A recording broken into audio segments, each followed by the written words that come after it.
Hey guys, it's Aman And Christina from from Our Our Rich Rich Journey. Journey. On today's video, we are answering the question, is it too late to start pursuing FI?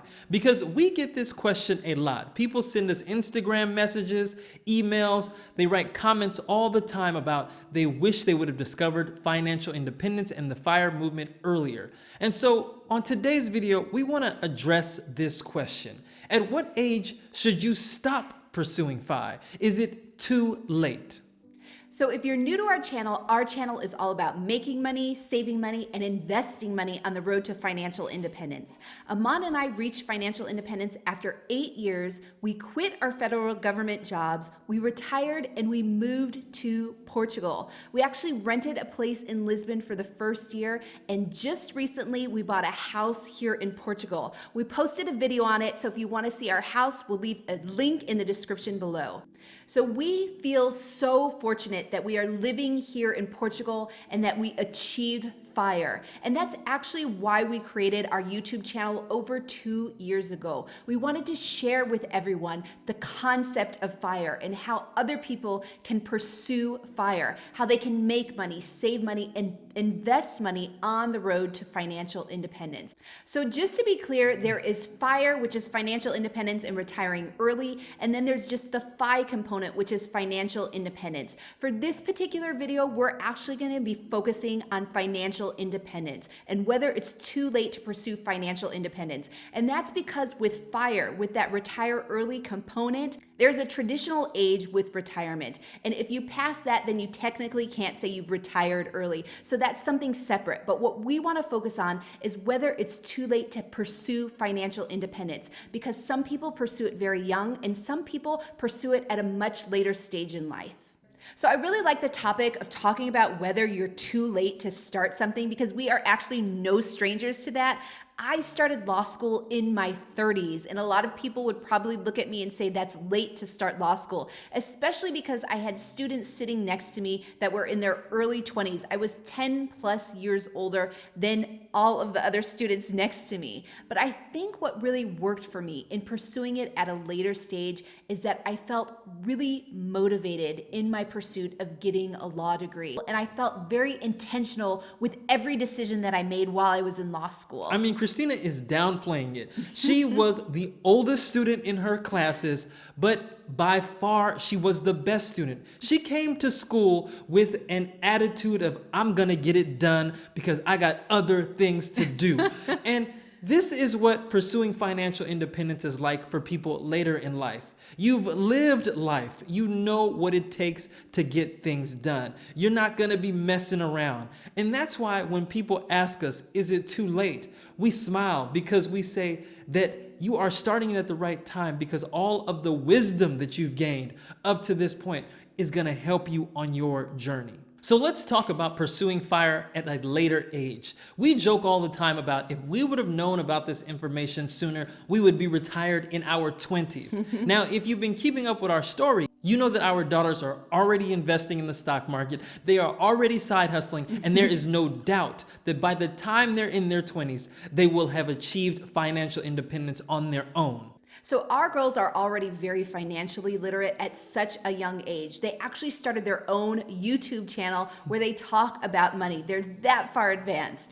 But Aman and I didn't come from the background that they have. We didn't have parents that were teaching us about money. We didn't know about investing. We didn't know about the stock market or investing in real estate when we were younger. We weren't brought up in families that really talked about money and how to grow our money. So we have a very different background compared to how our kids are being raised. And we actually always think about, what would it be like if we were raised like our kids? What if we had that financial background when we were very young? Where would we be today? And that is the question that I don't want to know the answer to.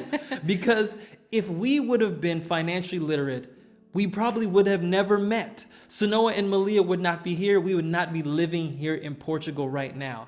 You see, everything that we've learned up to this point came into our lives at the right time because it has led us to this exact moment. We are here in Portugal because we have lived life and we have discovered that we like living in Portugal. We met each other in college, and that was key to our journey. You see, all of these things happened at the right time. So I really want to stress that point, is that everyone is at the place that they are supposed to be at. You are where you are meant to be. If you would have done things differently earlier, you would not be enjoying the things that you're enjoying now. You might not have the same spouse, you may not have kids, you may not have the same friends.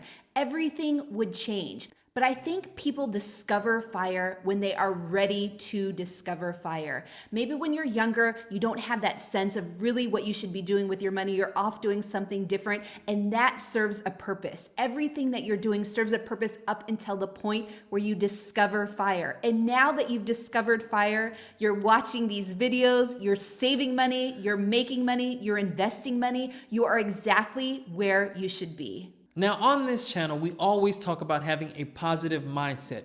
And this is so important when it comes to this particular subject, because if you are constantly thinking about what you should have learned, how you should have started earlier, you may not ever get started, because these types of negative thoughts allow you to make excuses, and those excuses is what keeps you from moving forward.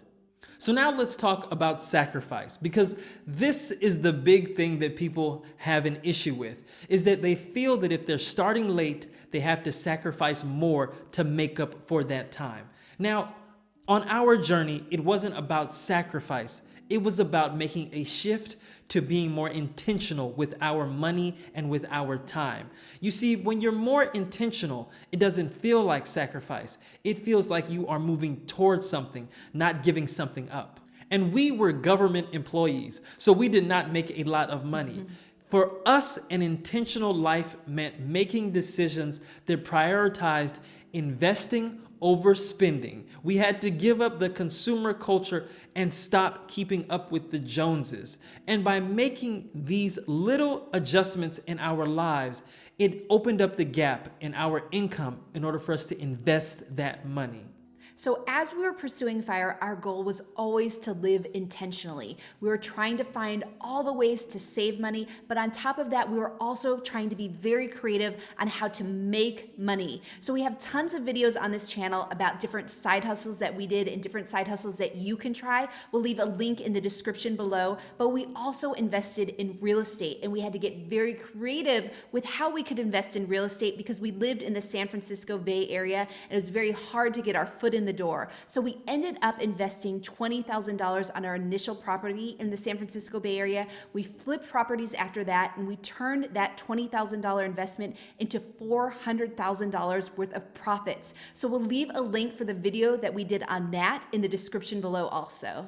And you know what's really wild is when we tell people we invested $20,000 and turned it into $400,000, they don't really understand how we did that. And I like that we created a video on this because it shows how we put in our own equity, how we did live in flips, how we used Airbnb as leverage in order to make that money. You see, these were all things that we had to be creative with. And when you start to pursue financial independence or retiring early, when you make this decision, you also move into this realm of creativity that you never even knew you had.